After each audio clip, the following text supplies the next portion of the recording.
Tonight, people learn what it's like to be a soldier for a day. Plus, a Troy student appears on a popular TV game show. Stay tuned, Troy. TrojanVision News starts now. From the High Definition Production Center of Troy University's Broadcast and Digital Network and Troy campuses around the world, this is Troy TrojanVision News. Hello and welcome to Troy TrojanVision News for November 17th, 2014. I'm Dustin Allen. And I'm Courtney Addison. Thank you for joining us this evening.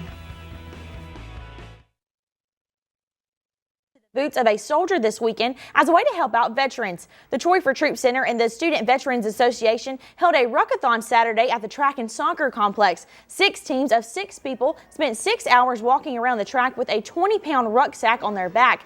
The ruckathon was a fundraiser for the Wounded Warrior Project and the Lone Survivor Foundation, 2 organizations designed to help out veterans in need.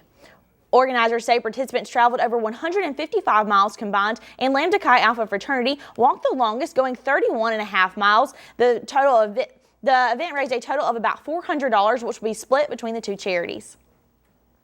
And do you ever wonder where the extra food from the dining hall goes? Well, one organization takes that food and gives it to those who need it most in the community. Haley Greathouse has the story.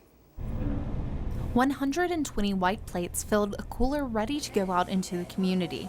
The only thing that stopped it from being more is moving capacity.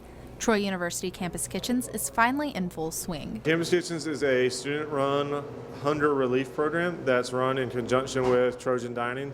It's been about 20 months in the making. Initially started out of a program in my office called Civic Scholars, and Ryan Cole was a Civic Scholar and was really passionate about hunger and poverty and wanted to see what was like sustainable ways that we could do something about it, kind of going beyond just a classic food drive model. The food currently goes to one place. So it goes to the Head Start program, which is a pre-K program in our local community for students of low income or with disabilities to kind of get them ready for the K-12 education system. And the volunteers hope to one day have a larger impact. If you feed somebody for a day, that fits and fills a short-term need, but if we can work with these families in the education system and help them process, developing skills and, life management and things of that nature, along with education, hopefully we can, start to address poverty in our community from a longer-term perspective. Currently, Campus Kitchens is only accepting a few volunteers, but Seelan says to look for plenty of opportunities in the spring. Folks that are interested in volunteering, go like us on Facebook, where we're going to announce volunteer shifts and things of that nature. And our Facebook page is called the Campus Kitchens at Troy University, or they can find us on Twitter at CK Troy. So students can look for more volunteer opportunities into the spring semester when we'll really open that up to other students and student groups. Haley Greathouse, Troy, TrojanVision News. Once again, you can follow the Campus Kitchens on Facebook at Campus Kitchens at Troy University or on Twitter at CK Troy. Well, Courtney, in our Trojan Profile series, we're going to be taking a look at members of the Trojan family who have something special about them that you might not know just from running into them. Well, that's right, Dustin. And today, Rachel Wallace introduces us to one student who, in addition to her variety of activities on campus, has time to appear on one of TV's most popular game shows. All seen them on campus with their Cardinal polo shirts, leading high school students on tours of Troy. They are Trojan ambassadors. Among these ambassadors is Whitney Butler, a senior broadcast journalism major from Eufaula, Alabama. I always wanted to get involved here at Troy, and the person that showed me around Troy, I always admired her. And once she left Troy and I found out about Trojan ambassadors, I was like, it's something that I would want to do. So in the spring, which is when their information comes out, I went to the admissions building and I filled out the paperwork, went through the interview process, and I became a Trojan ambassador. Another organization that has had a major impact on Butler during her time at Troy is the Tripolitan newspaper here on campus, where she serves as the business manager.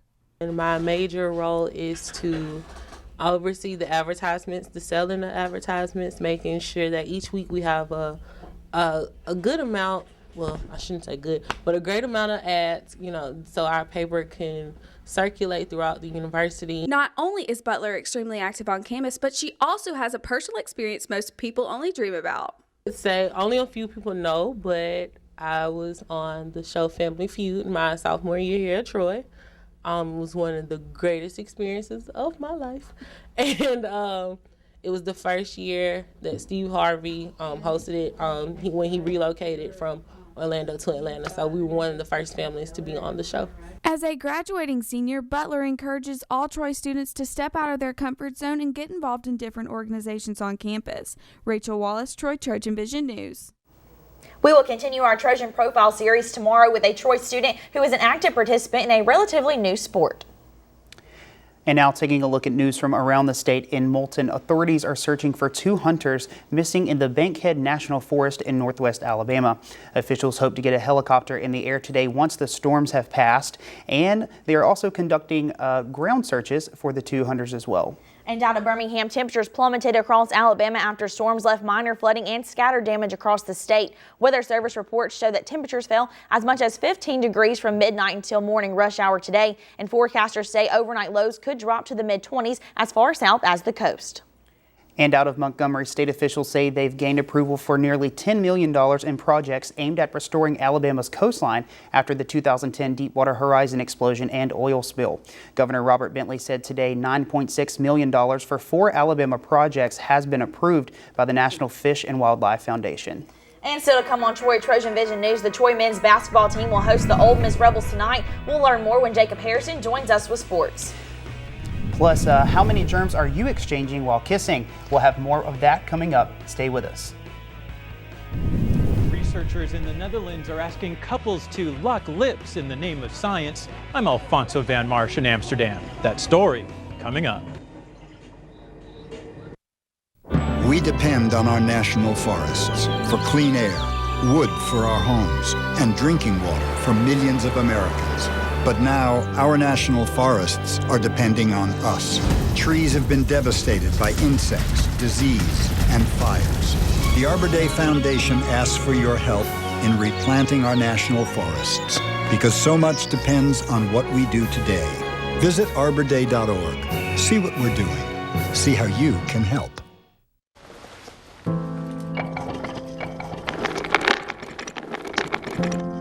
Maybe he's really focused. Hey, Michael. Michael.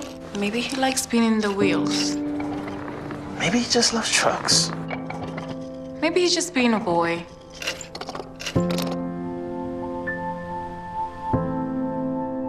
Preoccupation with objects is one early sign of autism. Learn the others today. The sooner it's diagnosed, the better. Now, the latest in Trojan sports on Troy TrojanVision News.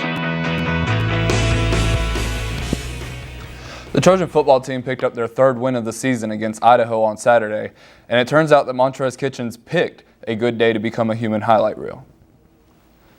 The Trojans defeated the Vandals 34-17 in Moscow on Saturday, led offensively by Jordan Chun, who rushed for a career-best 193 yards. But it was Kitchens who stole the show with 3 interceptions in the 3rd quarter. Kitchens prevented a Vandal touchdown by snagging his first INT of the game. His second, however, was the highlight of the night. His one-handed leaping interception was good enough to make it to SportsCenter's top 10 plays Saturday night. And Kitchens' 3rd interception was a pick 6 that would end up being the final touchdown of the game for the Trojans. The 3 interceptions tied a single-game school record and coincidentally came in 3 straight possessions. Kitchens was named Sunbelt and Walter Camp National Defensive Player of the Week as well, and head coach Larry Blakeney says Kitchens helped inspire the Trojans' defense to have their best effort of the season. And we played our best defensive half of football after we got torched a couple of times, and of course I think the number one's interception, especially the one-handed one, and the one for a touchdown, it just lights everybody up when those kind of things happen, and our defense was on fire. The Trojans have this week off, and then we'll play the last game of the Larry Blakeney era on November 29th when Louisiana Lafayette visits Veterans Memorial Stadium. Even though football still has one more game left on the schedule, it is already a basketball season, and as Clay Yeager shows us, the Trojans men's basketball team started things off against a team they expected to beat, but it ended up being a lot closer than anyone thought.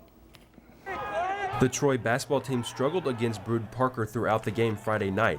However, the Trojans were able to beat the Barons 85-71.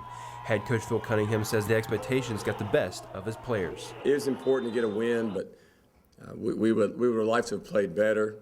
I think what we were trying to do, it's one of those games where You expect to win big. Everybody, we do, the fans do. Everybody expects to win games, and the players. In the first half, the Trojans started off strong. However, Bruden Parker made a run to score some unanswered points to make it a game, with Troy leading 36-34 at the end of the first half. They got a little lead there, and our guys, I just thought they were playing with so much pressure on them. And as a coach, you feel that same pressure. We know, hey, this is a game you're supposed to win, and you want to win big, and so you want it to happen immediately. And finally, we talked to them about that, like I said earlier, and we just said, okay, play one possession at a time. When it came to the second half, it was Troy's defense that stepped up and led the Trojans to victory, according to Cunningham. I think we finally got down and just did it with our defense. Kevin Thomas I thought was really good. He was guarding a 6'2" guard all night. I can't remember him ever getting beat defensively. Our guards were the ones getting beat. But I think Kevin made a difference, and we just made a push there defensively and got some baskets in transition that made a difference in the game. Clay Yeager, Troy, TrojanVision Sports. Up next, the Trojans take on SEC foe Ole Miss tonight in Trojan Arena. Tip-off is set for 7 p.m. The last time an SEC opponent visited Trojan Arena was the very first game played in the new venue against Mississippi State. The Trojans won that thriller 56-53. Also, the basketball team is asking fans to wear white to the game as part of a whiteout in Trojan Arena. The Trojan women's basketball team were not as successful in their opening weekend of play. The Trojans fell to Auburn in their opener Friday night, but lost a close one to Clemson on Sunday. A late first-half run was the downfall for the women as the Trojans fell to Clemson 82-73 Sunday afternoon. The Trojans were up by 5 points, 32-27, with a little over 3 minutes to go in the first half, but Clemson scored 11 straight to make a 38-32 lead into the locker room. The Trojans missed 5 shots and had 3 turnovers during the run as the Tigers took a lead they never gave up. Troy returns to the court on Friday when it hosts Southeastern Louisiana at Trojan Arena at noon in the Trojans' home opener.